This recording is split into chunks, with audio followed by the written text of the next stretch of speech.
মৰমৰ ছাত্ৰ ছাত্ৰীসকল, আজি মই ষষ্ঠ শ্ৰেণীৰ বিজ্ঞান বিষয়ৰ অধ্যায় 4 অধ্যায়টোৰ নাম হ'ল খাদ্যৰ পৰিষ্কৰণ, ক্লিনিং অফ ফুড। এই চেপ্টাৰটোৰ যিমানকেইটা প্ৰশ্ন আছে প্ৰশ্নাৱলী, গোটেইকেইটা প্ৰশ্নৰ সমাধান এই ভিডিঅ'টোত আমি দিম। এতিয়া ভিডিঅ'টো আৰম্ভ কৰোঁ। ইয়াতে প্ৰশ্নাৱলী খালী ঠাই পূৰ কৰা। মিশ্ৰটোত থকা প্ৰতিবিধ বস্তুৱে হ'ল ইয়াৰ এটা উপাদান। ইয়াত হ'ব কি? উপাদান। বি নম্বৰ, বায়ু হ'ল অক্সিজেন, নাইট্ৰজেন আদি গেছৰ মিশ্ৰ। এইটো হ'ব মিশ্ৰ। ইয়াৰ পিছত চোৱা 2 নম্বৰ, শুদ্ধ উত্তৰ বাছি উলিয়া। 1 নম্বৰত দিছে পানী, নিমখৰ দ্ৰৱৰ পৰা পানী আহৰণ কৰা পদ্ধতিটো হ'ল, এইটো কোনটো হ'ব? পানী নিমখৰ দ্ৰৱৰ পৰা পানীখিনি আহৰণ কৰা পদ্ধতি কি বোলে? এইটো পৰিশ্ৰাৱণ নে আশ্ৰাৱণ নে অৱক্ষেপণ? ইয়াৰ ভিতৰত কোনটো হ'ব? ইয়াতে আমাৰ যিকেইটা আছে অপশ্যন আছে, পৰিশ্ৰাৱণ, আশ্ৰাৱণ, অৱক্ষেপণ, ইয়াৰে এটাও নহ'ব আচলতে। সেইটো অপশ্যনটো দিয়াই নাই। 2 নম্বৰ, সেইটো পাতন হ'ব, পাতন পদ্ধতি। পাতন পদ্ধতি। 2 নম্বৰটো হ'ল ধানৰ পৰা পতাং পৃথক কৰিবলৈ কৰা পদ্ধতিটো হ'ল কি? ধানৰ পৰা যিটো পতাং পৃথক কৰিব পাৰি সেইটো হাতেৰে জৰা পদ্ধতি দিছে, মৰণা মৰা, হাতেৰে বন্ধা, চালন। কোনটো হ'ব এইটো? সেইটো জৰা পদ্ধতি। বতাহত ঝাৰিলে কি হয়? সেই পতাংটো গুচি যায়। হাতেৰে বন্ধা, চালনেৰ দ্বাৰা নোৱাৰি, এইটো হ'ব ঝৰা পদ্ধতি।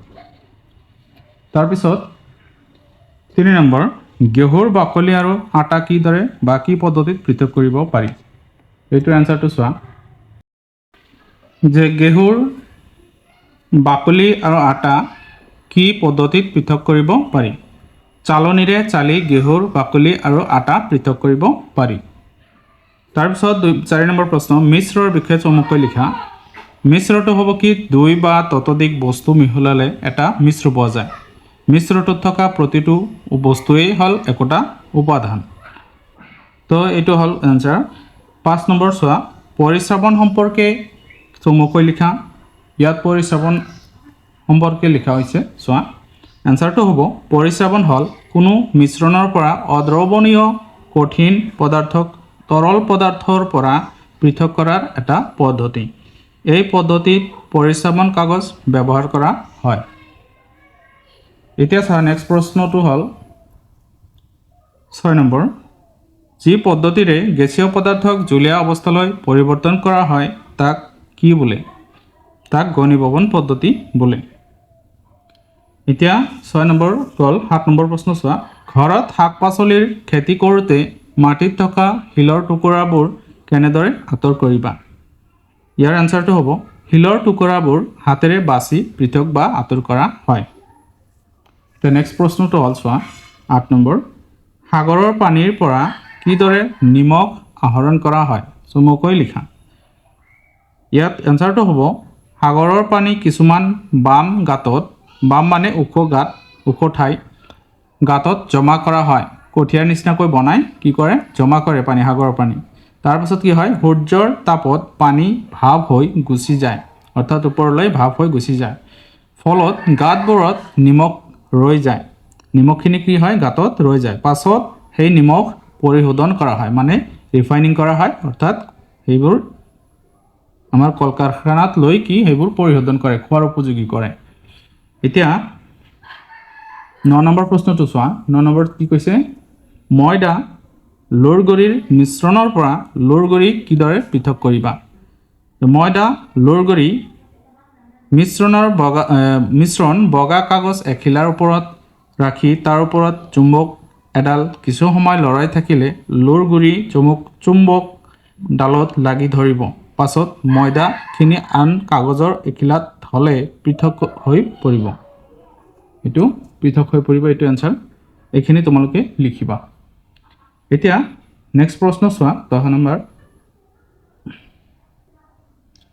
চোৱা 10 নম্বৰটো হ'ল দৈনন্দিন জীৱনত চেকন পদ্ধতিৰ ব্যৱহাৰৰ উদাহৰণ ছেকন পদ্ধতি। সো ইয়াতে আনসাৰটো হ'ব ছেকন পদ্ধতিৰ ব্যৱহাৰ 1 নম্বৰত দিছোঁ চাহৰ পৰা চাহপাত পৃথক কৰিবলৈ ছেকন পদ্ধতি ব্যৱহাৰ কৰা হয়। 2 নম্বৰ হ'ল আটা বা ময়দাৰ পৰা ডাঙৰ কণিকাবোৰ পৃথক কৰিবলৈ ছেকন পদ্ধতি ব্যৱহাৰ কৰা হয়। 3 নম্বৰ হ'ল ভাতৰ পৰা অতিৰিক্ত পানী পৃথক কৰিবলৈ ছেকন পদ্ধতি ব্যৱহাৰ কৰা হয়। 4 নম্বৰ হ'ল ফলৰ ৰসৰ পৰা গুটি বা আঁহ পৃথক কৰিবলৈ এইটো পদ্ধতি ব্যৱহাৰ কৰা হয়। গতিকে 4টামান লিখিলে হ'ব। এতিয়া আহা 11 নম্বৰ প্ৰশ্নটো চাওঁ। 11 নম্বৰত আছে পানী আৰু চেনিৰ দ্ৰৱৰ পৰা উপাদানবোৰ কেনেকৈ পৃথক কৰিবা।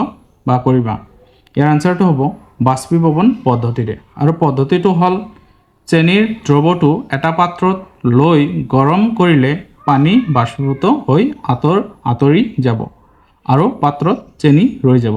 কথাটো এনেকুৱা যে চেনিৰ দ্ৰৱটো এইটো ডাঙৰ এটা মেলি থোৱা পাত্ৰত গৰম কৰিলে তেতিয়া কি হ'ব পানীখিনি ভাপ হৈ গুচি যাব আৰু সেই পাত্ৰটোত চেনি ৰৈ যাব।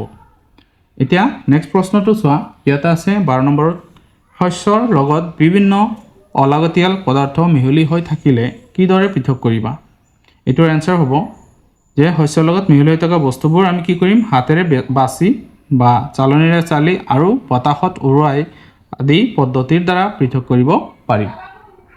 এতিয়া নেক্সট প্ৰশ্নটো হ'ল চোৱা 13 নম্বৰ মৰণা মৰা আৰু জৰা পদ্ধতি উদাহৰণৰ সৈতে ব্যাখ্যা কৰা। সো মৰণা মৰা কি?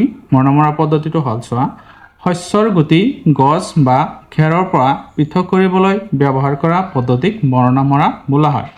উদাহৰণ হ'ল ধান গছৰ পৰা ধানৰ গুটি পৃথক কৰিবলৈ।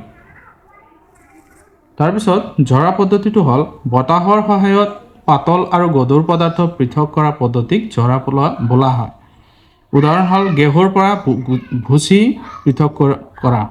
তাৰপিছত 14 নম্বৰ প্ৰশ্নটো হ'ল চোৱা নিমখ পানীৰ পৰা কেনেকৈ নিমখ আৰু পানী পৃথক কৰি সংগ্ৰহ কৰিবা লিখা। চোৱা এনসাৰটো হ'ব নিমখ পানীৰ পৰা পানী বাষ্পীভৱন আৰু ঘনীভৱন পদ্ধতিৰে নিমখ আৰু পানী দুয়োবিধ বা দুয়োটা পৃথক কৰি সংগ্ৰহ কৰিব পাৰি। ইয়াৰ পদ্ধতিটো কেনেকৈ হ'ব চোৱা। পদ্ধতি নিমখ পানীক এটা পাত্ৰত গৰম কৰিলে পানী বাষ্পলৈ পৰিণত হ'ব। সেই বাষ্পক ঠাণ্ডা কৰিলে পুনৰ পানী হিচাপে সংগ্ৰহ কৰিব পাৰি। আনহাতে পাত্ৰটোত নিমখ ৰৈ যাব। কথাটো হ'ল কি যে নিমখ পানীক আমি এটা পাত্ৰত গৰম কৰিলে সেই পাত্ৰটো কি হ'ব গৰম কৰাৰ পাছত পানীখিনি বাষ্পীভূত হ'ব ভাপ হৈ উৰি যাব। সেই যিখিনি বাষ্প হৈ পানী উৰি গ'ল সেইটোক যদি ঠাণ্ডা কৰা হয় তেতিয়া পানীখিনি আমি ঘূৰাই পাম লগতে পাত্ৰটোত কি থাকিব নিমখখিনি ৰৈ যাব বা থাকি যাব। তো এইখিনি আছিলে আমাৰ 4 নম্বৰ চেপ্টাৰৰ প্ৰশ্নাৱলীৰ প্ৰশ্নবোৰৰ উত্তৰ। এতিয়া ভিডিঅ'টো আজি ইমানতে সামৰিছোঁ। পৰৱৰ্তী যিবিলাক আমাৰ অধ্যায় আছে সেইবোৰৰ প্ৰশ্ন উত্তৰ পাবৰ কাৰণে আমাৰ চেনেলটো ছাবস্ক্ৰাইব কৰি ৰাখিব যাতে ন'টিফিকেশ্যনবোৰ সোনকালে পায়। ধন্যবাদ।